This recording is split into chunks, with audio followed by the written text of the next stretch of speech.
Welcome to Spruce Grove Alliance Church, your home.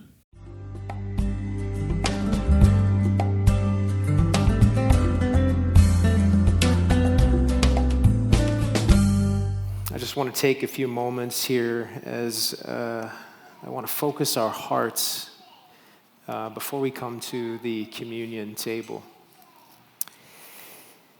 Many years ago, when I was a youth pastor, there was a grade 12 guy in my youth group that told me this rather humorous story that happened to him. Just bear with me, if you will. We, as a youth group, went to another province about 4 hours away, and we went to a youth retreat. And he saw this girl that he liked and started this little relationship with her, and something kind of sparked right there. And we went back to our hometown, and he kept in contact with this girl.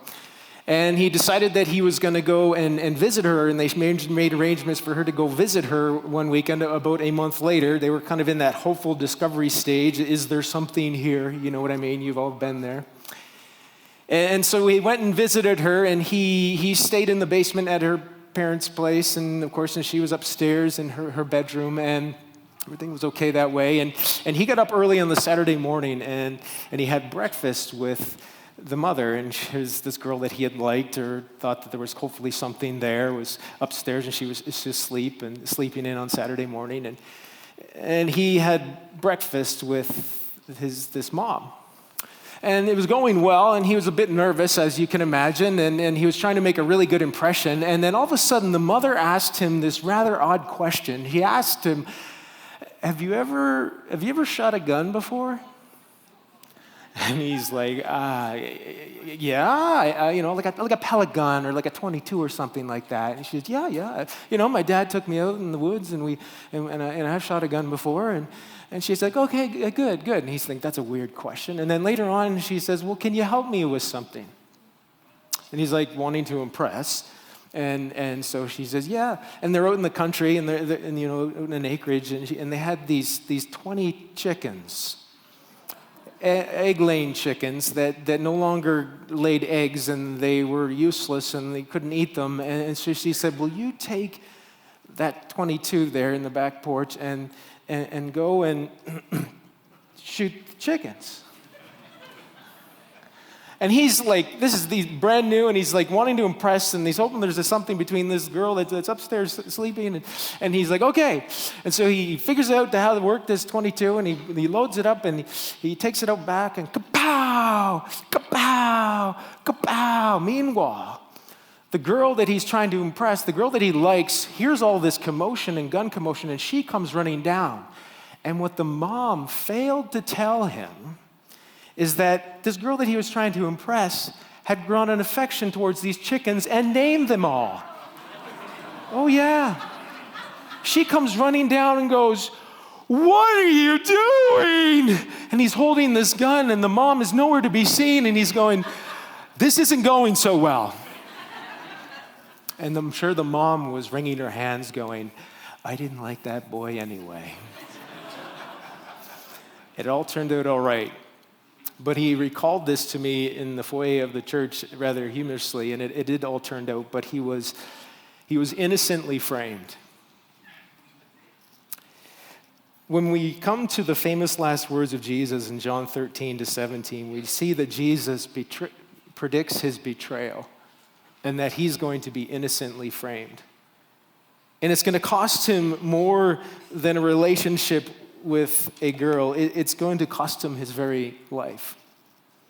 In John chapter 13, Jesus is washing his disciples' feet, and he comes to Peter, and Peter says, no, you can't just wash my feet. And he's like, no, I have to wash your feet. And says, then wash all of me. And then Jesus is like, no, you just need to wash your feet. And then Jesus drops this rather cryptic bomb that is only seen later what he means. He says, and you are clean, though not every one of you, for he knew who was going to betray him. And after he had done washing his disciples' feet, he picks up that narrative and he predicts that he's going to be innocently framed. And listen to what he says. He says, I'm not referring to all of you. I know those who I have chosen, but this is to fulfill what this passage of Scripture, he who shared my bread has turned against me. I'm telling you now before it happens, so that when it does happen, you will believe that I am who I am. Very truly I tell you, whoever accepts anyone I send accepts me, and whoever accepts me accepts the one who sent me. After he said this, Jesus was troubled in spirit and testified, very truly I tell you, if one of you is going to betray me. His disciples stared at one another at a loss to know which of them he meant. One of them, the disciple whom Jesus loved, which is John, by the way, the one writing this, and he's kind of speaking in third person. The one whom Jesus loved was reclining next to him, and Simon Peter motioned to this disciple and asked him, which one does he mean? And leaning back against Jesus, he, John, asked him, Lord, who is it? And Jesus answered, it is the one to whom I give this piece of bread when I have dipped it in the dish. And then he dipped the piece of bread and he gave it to Judas, the son of Simon Iscariot. And as soon as Judas took the bread, Satan entered into him. And so Jesus told him, what you're about to do quickly. But no one at the meal understood why Jesus said this to him. Since Judas had charge of the money, some thought he was telling him to buy what was needed for the festival or to give something to the poor. As soon as Judas had taken the bread, he went out, and it was night. A rather gloomy evening. And that narrative has always been odd to me. I always thought, why did the disciples act this way if Jesus, in this whole Last Supper, he calls Judas out, but after a careful reading, you realize that this is actually a very quiet conversation that Jesus has with John. You notice that Peter motions to John, like, ask him who it is. And John, who is the beloved, the most best friend of Jesus, was close to him. And in those days, they'd probably be lying around a table, not sitting. But John was laying on Jesus, and he has this very quiet conversation with Jesus, like, who is it? Who is it? And Jesus reveals to John, and John alone at the Last Supper, that it's going to be Judas. It's the one whom I give this piece of bread. Now, this picture that has been part of our graphic for this series was painted by Leonardo da Vinci. It's the famous picture of the Last Supper.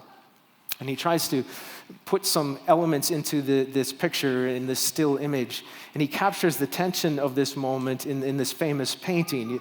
Judas is just three people left of Jesus. John is right beside Jesus. You can see it here. And the other Gospels have Jesus saying, it's the one whom dips the bread in the bowl with me. So it was probably this combination of, it's the same bread, and Jesus gives the bread to Judas. And you notice Peter there is whispering to John, saying, ask him. But do you see that John is the only one that sees this bread thing go down? You notice Jesus' hand going for the bread. You notice John's hand, or Judas's hand going for the bread. This is a subtle thing that Leonardo da Vinci put into this painting here, where John is the only one that sees this whole bread thing go down. John wants us to see that Jesus knew he was going to be innocently framed by Judas. Judas was at the tip of the spear of this framing. And if you know that infamous narrative in the gospel, he goes and he sells Jesus out for 30 pieces of silver, which would be the same amount that you would pay for a slave in those days. And when he brings back the entourage, he brings back the soldiers and the religious leaders. He betrays them with a kiss. And Jesus is like, really, Judas, a kiss? You betray me with a kiss? But John wants us to see that Jesus knew he was going to be innocently framed. Why? Because of his sacrificial love for us. He knew it was the pathway for him to provide salvation for us. He was the perfect, innocent, spotless Lamb of God that died for us. 2 Corinthians says, God made him who knew no sin to be sin for us, that we might become the righteousness of God in him. 7 phrases that we contemplated this evening of Jesus hanging on the cross, and there they are. Did you know that the number 7 in the Bible means something? It means perfection, or it means completion. John, who wrote the Gospel of John, has a series of 7s all throughout his book. There's 7 signs of Jesus that show that he is the perfect and complete Son of God. There's 7 I am statements that Jesus makes in the book of John that shows that he's the perfect and complete Son of God. John also wrote the book of Revelation. There's 55 series of 7s in the book of Revelation that show how Jesus is going to perfectly and completely bring about his kingdom come. And that all points back to the 7 days of creation where he perfectly and completely created the world. So it's not ironic that there are 7 statements that Jesus makes while on the cross. This is Jesus' perfect and complete sacrificial love for us. He was innocently framed, and he went to the cross in our place to provide salvation for us. And on that night, before the cross in the upper room, after Judas left, he took the bread and he said, he broke it, and he says, "This is my broken body." And he took the cup and he says, "This is my spilled blood for the forgiveness of sins." Thanks for listening to this week's message from Spruce Grove Alliance Church. For more information or to hear past messages, please visit sgac.net.